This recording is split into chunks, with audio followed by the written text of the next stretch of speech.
You are not aware of your aliveness. You are busy with your psychological nonsense. Your thoughts, your emotions have become, your psychological reality has become far more important than your existential reality. What it means is, you are so enamored with your own petty creation that you're completely missing the grandeur of Creator's creation. That's what it means. You do all kinds of things, but if you truly value creation, the best thing that you can do is to pay attention and to experience it, isn't it? Yes or no? Most people are waiting for their life to change. Yes. So they can feel gratitude, to feel abundance, to feel whole. You know, that's the old model of cause and effect, you know. So if you're living with emptiness, you're living with lack, you're living with pain, most people have been conditioned that something out there has to take away this emptiness or feeling inside of them. But if you believe that you're creating your life and you're living by lack, well, lack isn't going to create abundance, right? So then it makes sense then that you don't really actually create wealth, you generate wealth, you generate abundance. So the moment you start teaching your body emotionally what that future is going to feel like before it's made manifest, well, your body, as the unconscious mind, believes it's living in that future in the present moment. Just sit down by yourself to visualize and daydream about your dreams, about the activities involved in that, about how you would struggle through, about what it would feel like to be victorious. All of it, the whole thing, the messy part, the ugly part. What would you say to yourself when it gets hard? That's what you need to do. To truly actualize a dream, we got to begin with seeing it and sensing it. The good, the bad, the easy, the difficult, and the victory. How you would like your life to be, what you would like your character to be, 3 to 5 years down the road, if you were taking care of yourself like you were taking care of someone that you actually cared about. So you kind of have to split yourself into 2 people and treat yourself like someone you have respect for and that you want the best for. That's not easy because people don't necessarily have respect for themselves and they don't necessarily want what's the best for themselves because they have a lot of self-contempt and a lot of self-hatred, a lot of guilt. I think you have an obligation, it's one of the highest moral obligations, to treat yourself as if you're a creature of value. You got to start with that belief in your mind. I've got this. I can do this. I can conquer this. I can pass this exam. I can get elected for the position that I'm going for. I can create abundance in my life. These are the thoughts that you have to have in your mind in order to become successful. So what is it time for you to feel? What is it time for you to create? What do you need to do more or less of in order to get the results that you want? You have the power to become someone that even the deepest part of you trusts, someone you trust to succeed. Become the person that you know you can be. Stand up for your future, for your power, and for you to be something full of the worth that is in you. So most of us came up with our labels based on how we behaved. But really smart people can do stupid things. Really nice people can be mean. Mean people can be nice. And so if you judge yourself too soon, and most people's identity, their labels for themselves, who they think they are, has been based on their past and often many years ago. And so they don't update it. So the metaphor I'd give for identity is like, it's your comfort zone. It's not your goals. So if you took a temperature in the room and said 68 degrees is my comfort zone, physically, emotionally, financially, I want more in my relationship, I want more physically, energy-wise, I want more financially in my career, but this is what I'm used to. And so what happens? People stay in their comfort zone for the most part, and then let's say something happens and you dip, you're a 68 degreer, that's your mentality, and you drop down to 62, 61, 60, somewhere around 60 or 59, the heaters kick on and go, whoa, whoa, whoa. You're a 68 degreer, what the hell are you doing? We've all experienced that. All of a sudden you go, I'm not gonna live like this anymore. I'm not gonna be in this relationship. I'm not gonna be fat like this. Boom, and you get this drive and you start to change. But what most people don't understand is it happens on the upper end too. Meaning, let's say you got momentum, you start crushing it, you start doing even better than you think. You go from 68 to 70, 88, you're 98 degrees. Financially, emotionally, spiritually, whatever the metaphor is.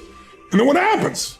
You're going to say, hey, your brain goes, who the hell do you think you are? You're not a 98 degree here, right? Get back to 68. And if nothing else, the heaters stop, you lose your drive, and that'll drift you back.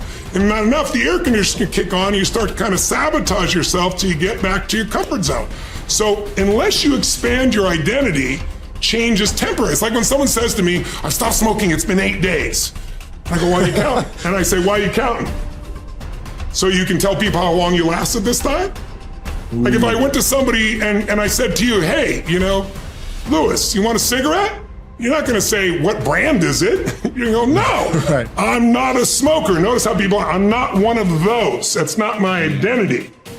Identity is the strongest force in the human personality. If you look at Lance Armstrong, who has a mixed identity now in the culture, this is a guy that had to win and found a way to win. So when he was told he had cancer in his lungs, in his brain, and in his testicles, and he rides a bike, and he's gonna die, his answer was, no, I'm a champion. I find the way. I will find the answer. And he did. Now, unfortunately, he bent the rules around the sport, and it kind of ruined his reputation, obviously. But that mentality, his identity is why he survived. Other people told they have cancer, and they're like, it's over, they give up, they start arranging their affairs. And so that psychological difference is the number one thing I work with people on, because unless you expand your identity, you're going to basically keep where you are. You might improve a little or not. You might go up and down a bit, but you're going to stay within a realm. If you're going to have an explosive breakthrough to another level, physically, mentally, financially, spiritually, then we got to not only give you the tools, we got to shift that internal sense of who you really are and have you find that you are more than anything that's ever happened to you, that you can handle whatever shows up, even if it's incredibly scary or uncomfortable. Personal responsibility is true and wildly optimistic. And it is people's belief system and the value system that they cobble together over a lifetime that will lead them to reject that. And all I can say is reject it at your own peril for the following reason.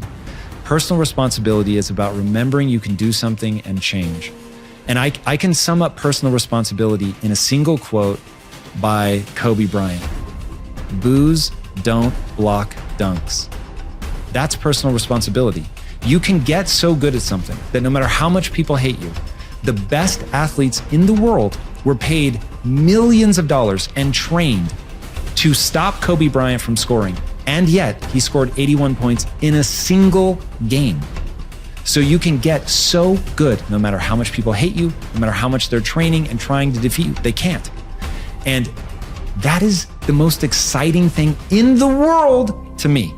That, wait, you're saying that I can get so good at something that at least the vast majority of humanity can't stop me? There will always, of course, unfortunately, I don't yet believe that I am Kobe Bryant in anything that I care about. So, but that I can get better than the vast majority of humanity at something by dedicating my time and energy to that thing. That is so cool. That is so liberating. It's changed my life. It's given me hope. It got me up off the floor. It in every possible way, it has changed my life. It is the thing that I rely on when I'm feeling my most anxious. I'm like, I can get better at this. A word. And then I remember, that's right. Like if I put time and energy into this, I can get better. So it's okay if I'm actually not good at this. You have only to keep in mind the experiences you wish to meet in order to control your own future. Shakespeare expresses the same thought in another way. Assume a virtue if you have it not. Look the part, dress the part, act the part. Be successful in your own thoughts first. In other words, fake it till you make it. Basically, when it comes to personality traits, there is no difference between possessing them and pretending to have them. Dr. Carl Simonton said that mind, body, and emotions are a unitary system. I affect one and you affect the others. This means that you can pretend to be confident or courageous, and the cocktail of chemicals inside your body for those attributes will be created, and you will indeed feel confidence or courageous. Pretending you have a character trait such as confidence is not the same as pretending you can scale mountains or play the tuba. Those particular skills must be learned. Characteristics such as courage, confidence, and enthusiasm are created in the mind by the pictures you create, though. Acting as if sets a positive expectation. We believe something to be true and then act in a way that brings that assumption about. This can be a positive or negative force. The effect of self-fulfilling prophecies has been demonstrated by objective scientific experiments. In one study at the start of the 1968 school year, Dr. R. Rosenthal gave a non-verbal intelligence test to 18 classrooms of elementary school students in a Californian public school district. 20% of the students selected randomly, not on test score, were then identified as intellectual bloomers, and their teachers were told they could expect to see remarkable intellectual gains in the coming year. The only difference between these students and the other 80 was the expectations created in the teachers' minds. When both groups were retested 8 months later, the bloomers had gained in IQ points over the other group. This is significant because it shows that altered expectations can result in unconscious changes in behavior that dramatically change the outcome. In another study during the 1970s, 152 cancer patients were assessed based on their expectation and attitude about their treatment, and then each was monitored for 18 months. The results clearly indicated those with a positive expectation about the treatment got the best result. It follows, therefore, that your chances of success in anything in life are greatly improved by positive expectations. Man is like the wireless operator. Man is subject to miscellaneous wrong through currents if his mind is not in tune with the infinite, or if he is not keyed up to higher vibrations than those of negation. If you want a quality, act as if you already had it.